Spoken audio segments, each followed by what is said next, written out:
Okay, let's dive right into this explainer and unpack what is honestly one of the most obscure, downright bizarre, and profoundly misunderstood events in all of biblical history. Welcome, everyone. Today we're taking a deep, highly focused look at a very specific scholarly manuscript. We're analyzing an extraordinary event recorded right at the end of the Gospel of Matthew. We are literally talking about the moment when graves split wide open and deceased saints actually got up and walked into Jerusalem. I know, it sounds almost like something straight out of a cinematic thriller, right? But according to the source material we're examining today, this is actually a deeply profound, mathematically precise, and legally binding prophetic event. This isn't just some spooky little footnote. As we're going to see, the source argues that this is the ultimate crescendo of a divine legal case against an entire nation. So get ready, because we're going to break down the whole shebang, the timeline, the theology, and the ultimate purpose behind these risen saints. I mean, just imagine the scene for a second. Dead saints suddenly emerging from their tombs and just wandering the streets of Jerusalem. The text explicitly says, "And the graves were opened, and many bodies of the saints which slept arose, and came out of the graves after his resurrection, and went into the holy city, and appeared unto many." Now, the source document heavily emphasizes that this is not presented as some sort of metaphor or a poetic flourish. It's recorded as a literal, factual, historical event. But reading that immediately raises some massive questions. Who exactly were these people? Why on earth did they come back? What kind of bodies were they walking around in? And most importantly, what was the actual purpose of this incredible public display? Well, as we'll explore, the author suggests that every single word in this passage was deliberately chosen to convey a highly specific prophetic message. Now, what the source points out is genuinely fascinating here is the highly specific phrasing of the text itself. That phrasing literally holds the key to the entire timeline. There's a specific temporal qualifier we need to focus on: after his resurrection. The analysis points out that while the graves themselves were violently opened when Christ died, the saints did not actually come out until after he rose. This timing is absolutely critical. We're going to get into the deep theological reasons for this waiting period in just a bit, but right out of the gate, the text is practically begging us to pay close attention to the chronology. It establishes a direct cause and effect. The emergence of these saints is 100% tethered to the timeline of Jesus' own time in the tomb and his subsequent resurrection. So, this brings us to a huge, glaring investigative question that the author of our manuscript poses. Why did Mark, Luke, and John completely leave this earth-shattering event out of their accounts? Seriously, if you saw dead people walking around your capital city, wouldn't you write that down? The source document argues that this being exclusive to Matthew isn't just some random accident of history, and it certainly isn't an oversight by the other writers. Instead, it was a deliberate, theologically precise choice. You see, each gospel writer had a very specific thematic purpose. Mark wrote a gospel of action. Luke focused heavily on humanity and compassion. John zeroed in on divine sonship. None of those specific themes strictly required this bizarre sign. So, why did Matthew need it? Well, the answer is that Matthew was building a very specific legal and prophetic case directly targeted at the Jewish nation. He was proving, beyond a shadow of a doubt, that their ultimate king had arrived. As the explainer text notes, Matthew is by far the most explicitly Jewish and kingly of all the Gospels. I mean, it opens right up with the genealogy of Jesus, tying him directly to the Davidic and Abrahamic covenants. And throughout his writings, Matthew repeatedly uses the phrase, "that it might be fulfilled which was spoken by the prophet." His entire aim is to show that Jesus checked literally every single prophetic box. Therefore, a final, undeniable prophetic sign right in the capital city, that belongs exclusively here. It fits perfectly in the gospel of the king. And here is where the tension really builds. Because the religious establishment violently rejected their cornerstone, a divine verdict was passed, leaving their house completely desolate and facing imminent judgment. The source text highlights this escalating confrontation throughout Matthew's account. Jesus straight up tells the religious leaders that the cornerstone they rejected has become the head of the corner, and because of that, the kingdom would be taken from them. Later on, he laments over Jerusalem, stating, "Behold, your house is left unto you desolate." Now, the original Greek word used there is eremos, which literally means abandoned or stripped bare. It describes a house from which the divine presence has entirely withdrawn. It's into this highly charged, terrifying atmosphere of a suspended covenant and imminent judgment that these risen saints finally arrive as a final, undeniable testimony. But crucially, before that judgment actually fell, God offered one final proof: the sign of Jonas. And this required exactly 72 hours, or 3 days and 3 nights in the heart of the earth. When the religious leaders aggressively demanded a sign from Jesus, he told them they were only going to get one: the sign of the prophet Jonas. The manuscript we're looking at emphasizes that this sign was defined with absolute mathematical precision. It wasn't 2 days, it wasn't a day and a half, it was exactly 3 days and 3 nights in the heart of the earth, just as Jonah was in the belly of the great fish. This 72-hour metric wasn't just a loose suggestion, it was a sovereign boundary. It was a strict divine limitation placed upon the evidence the nation was going to receive. Now, let's actually do the math here, because according to the analysis we're following, this perfectly illustrates why the traditional Friday crucifixion timeline is just mathematically impossible. Let's trace the exact chronology laid out in the manuscript. Jesus died at 3 p.m., the 9th hour, which was the exact time the Passover lambs were being slain. Because a high Sabbath for the Feast of Unleavened Bread began right at sunset, he absolutely had to be buried before 6 p.m. on Thursday. So let's count it out together. Thursday night, Friday night, Saturday night. Okay, that's 3 nights. Friday day, Saturday day, Sunday before dawn. That's 3 days. This full 72-hour period satisfies the sign of Jonas perfectly. A Friday crucifixion simply cannot produce 3 days and 3 nights, no matter how you slice it.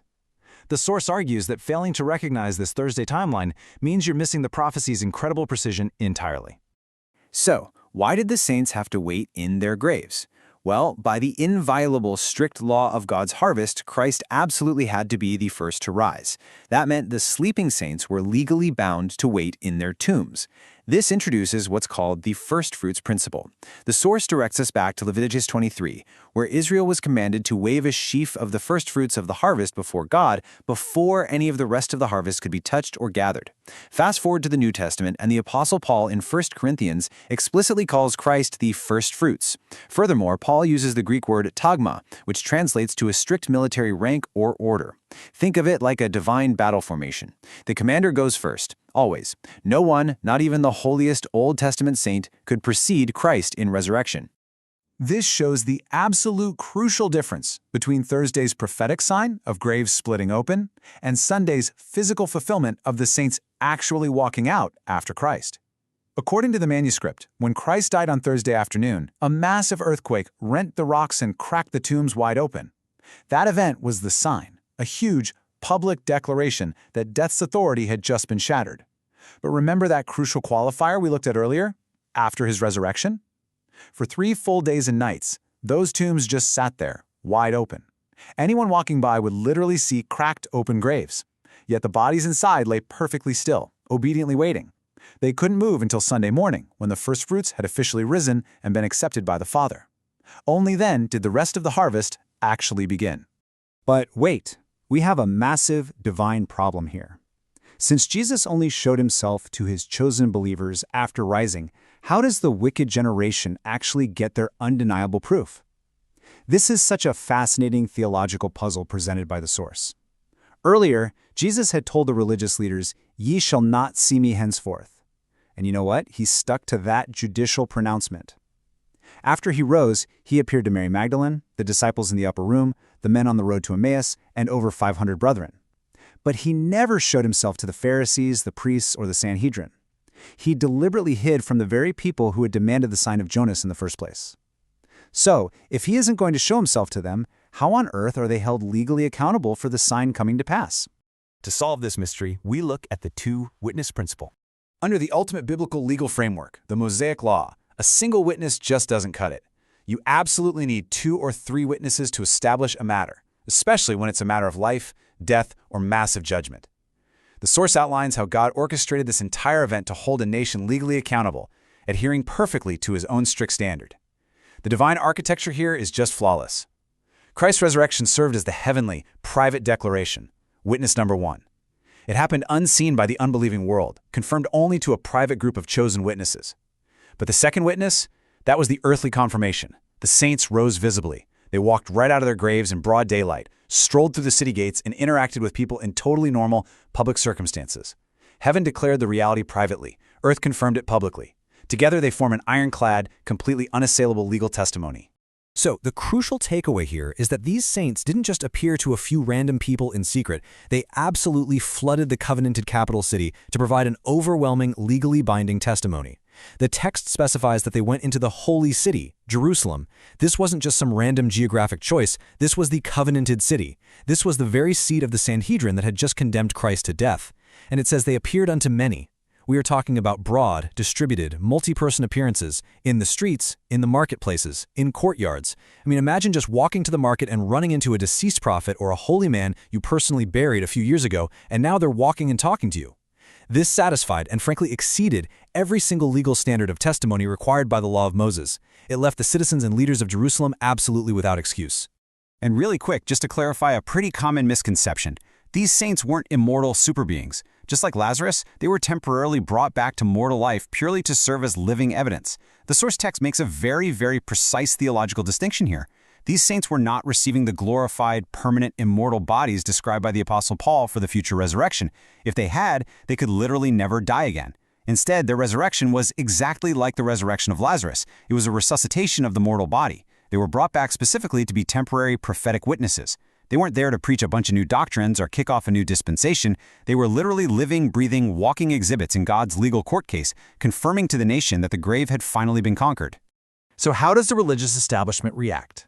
Despite the overwhelming proof of seeing dead prophets walking their own streets, the Sanhedrin's shocking response was to bribe the tomb guards and fabricate a desperate cover story. You'd think that seeing the grave split open, the temple veil literally torn in half, the sky going totally dark, and dead saints walking the streets would bring these leaders to their knees in immediate repentance, right? But according to the manuscript, the exact opposite happened. Instead of repenting, when the Roman guards came in and reported the empty tomb, the elders assembled, took massive sums of money straight out of their treasury, and bribed the soldiers. They actually committed the judicial crime of suborning perjury. They instructed the guards to lie and say the disciples stole the body while they slept. They deliberately chose a fabricated, flimsy narrative over undeniable multi-witness reality. It's a tragic, almost unbelievable irony, but it perfectly fulfills Christ's earlier prophetic warning. A hardened, rebellious heart will not be convinced even by a literal resurrection. The explainer text draws a super powerful connection here to Luke chapter 16. That's where Abraham tells the rich man that if people won't listen to the scriptures, Moses and the prophets, they won't be persuaded even if someone rises from the dead. And here in Matthew 27, we literally have exactly that happening. Not just one person, but many people rose from the dead and walked right into the city. Yet the establishment remained completely unpersuaded. It proves definitively that their rejection of Jesus wasn't a matter of insufficient evidence. It was entirely a matter of hardened, deliberate, stubborn unbelief. Because they decisively rejected this ultimate miraculous sign, their fate was permanently sealed, culminating in the devastating Roman destruction of Jerusalem in AD 70. God gave them the exact sign of Jonas they asked for. The strict 72-hour timeline was fulfilled perfectly. The firstfruits were offered. The earthly witnesses walked their very streets. The testimony was legally flawless. But because it was actively rejected and covered up, the judicial verdict that Jesus had previously pronounced over the city was officially locked in. The house truly was left desolate. 40 years later, after a period of extended grace we read about in the book of Acts, the end finally came. The Roman armies of Titus Vespasian surrounded the city, burned the temple to the ground, and literally left not one stone upon another, exactly as the king had prophesied.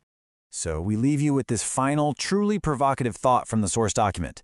This perfectly legal, binding evidence was presented to Jerusalem to strip away every last one of their excuses. And now, that exact same evidence demands a verdict from you. The manuscript insists that studying this bizarre event isn't just some fun academic exercise in ancient history. It is a living, breathing testimony. The generation that witnessed those open tombs and walking saints was judged based on exactly how they responded to the evidence. And today, through this meticulously preserved historical and textual record, we are confronted with the exact same multi-witness proof. The sign of Jonas was completely fulfilled. The king rose. The saints testified. The legal case has been presented in full. Now, the question is simply this: how do you respond to the evidence? Thank you so much for joining us for this explainer.